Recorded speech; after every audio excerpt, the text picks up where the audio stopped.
आपल्या अमरावती जिल्ह्यातलं अजून एक जोडपं, राजकीय जोडपं, आमचे संजू दादा आणि आमच्या सुलभावहिनी. सुलभावहिनींबद्दल मला खरंच काय बोलायचं नाही, कारण त्या आपलं आपलं काम करत राहतात, कोणावर कधीच बोलत नाही. पण संजू दादा एक वेळा, संजय दादा आमचे दादा, मोठे दादा, एक वेळा आमदार झाले, त्यांच्या हातात सत्ता आली की ती भयंकर अरेरावी करतात.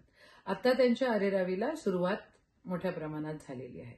आज 151 वर्षाची आपली अमरावतीची एपीएमसी आहे.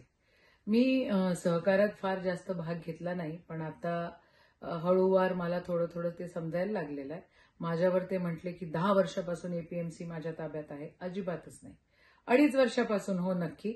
एक सर्वसाधारण घरातला एक मुलगा, एक शेतकरी त्या ठिकाणी सभापती झाला आणि एपीएमसीच्या इतिहासामध्ये सर्वच्या सर्व सीटा एका पॅनलच्या निवडून आल्या. राहिला विषय करप्शनचा, तर संजय दादांच्या आजूबाजूला जी लोक आत्ता बसलेली आहेत, एपीएमसीचे सभापती कोण होते, त्यांनी जो विधानसभेमध्ये प्रश्न उचलला त्यावेळेला सभापती कोण होते, सचिवांना जॉईन करायचा त्यांचा विषय होता. सचिवांवर तर खूप दबाव त्यांनी आणला. एक मागासवर्गीय समाजाचा एक हुशार शिकलेला त्या ठिकाणी सचिव तिथं बसलेला आहे, तर हे काय त्यांना सहन होत नाहीये.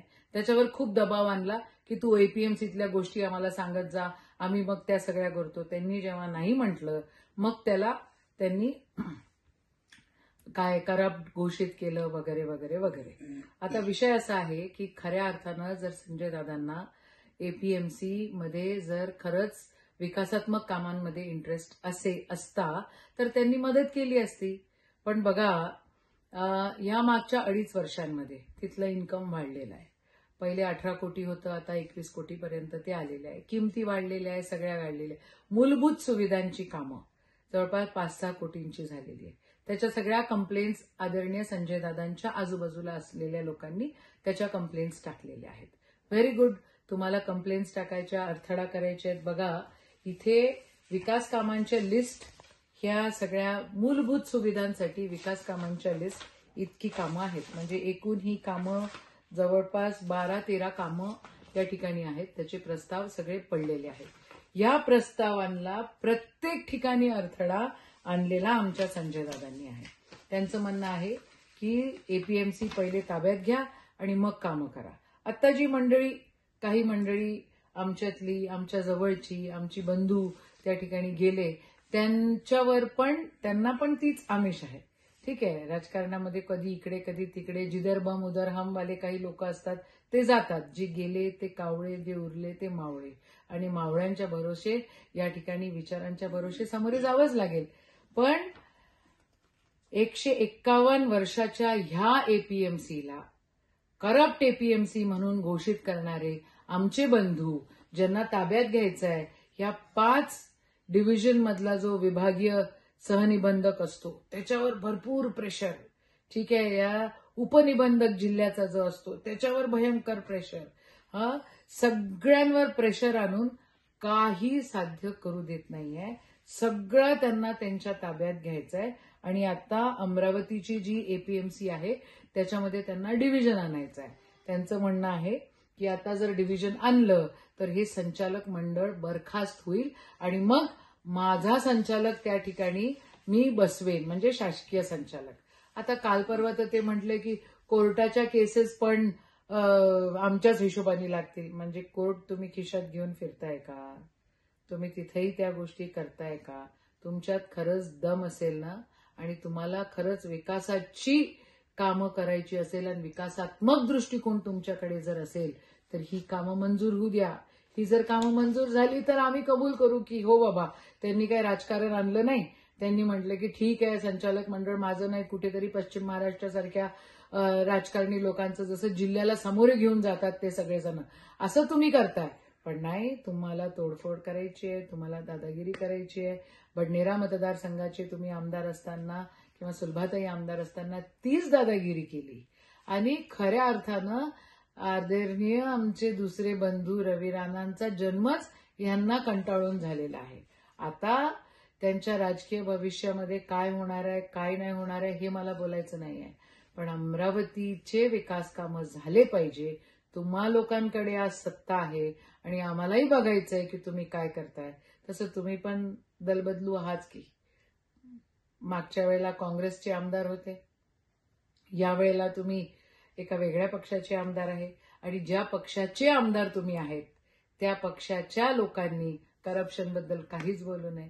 तुमच्या नेत्यांच्या पोरांचं करप्शन केवढ्या मोठ्या प्रमाणामध्ये पकडलं गेलं आणि आदरणीय देवेंद्रजी म्हणत होते चक्की पिसिंग पिसिंग पिसिंग पिसिंग. ते तर काय आता गोंधळच आहे. आणि आता तुम्हाला कुबड्या म्हटलं जात आहे.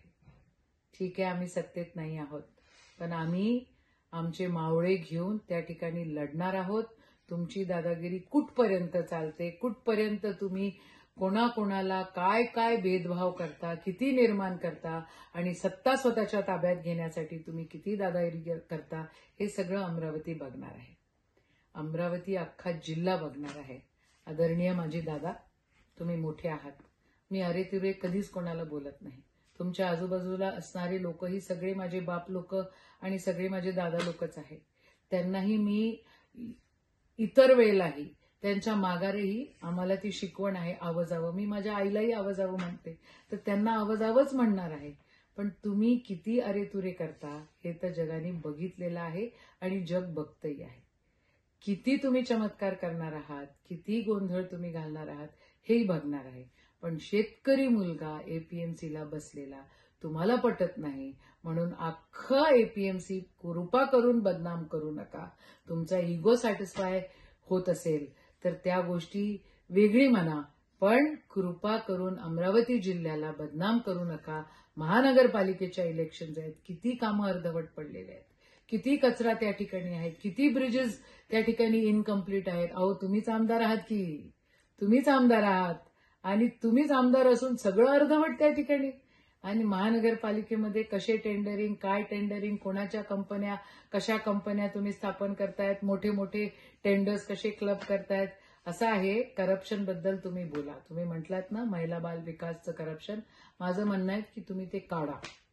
तुम्ही एक काढा, मी त्याच्यासोबत 4 गोष्टी तुमच्या मग काढेल. या सगळ्या भानगडींना उगाच आकात करू नका. एपीएमसी शेतकऱ्यांची आहे. शेतकऱ्यांसाठी काम करायचं असेल तर जे संचालक मंडळ आहे त्यांना तुम्ही मदत करा, नाहीतर मग जग बघतच. तुम्ही शेतकरी विद्रोही आहात, तुम्ही शेतकऱ्यांच्या विरोधात आहात. तुम्हाला शेतकऱ्यांची अजिबात कळकळ नाही. सामान्य शेतकऱ्यांच्या कामाचे हे एपीएमसीतले कामं आदरणीय संजय दादांनी अडवून ठेवलेलं आहे आणि या सगळ्या गोष्टींचा दादा निषेध आहे. शेतकऱ्याची मुलगी मीही आहे, शेतकरी तुम्हीही आहात, पण सर्वसाधारण शेतकऱ्याचं लेकरू त्या ठिकाणी एपीएमसी मध्ये आहे आणि सर्वसाधारण लोक त्या ठिकाणी बसलेले आहेत. वाडेवाले, शाळेवाले तर तुमच्याकडे आलेले आहेत. आता बघू तुम्ही काय चमत्कार करतात, आम्हालाही बघायचं आहे. जय हिंद, जय महाराष्ट्र.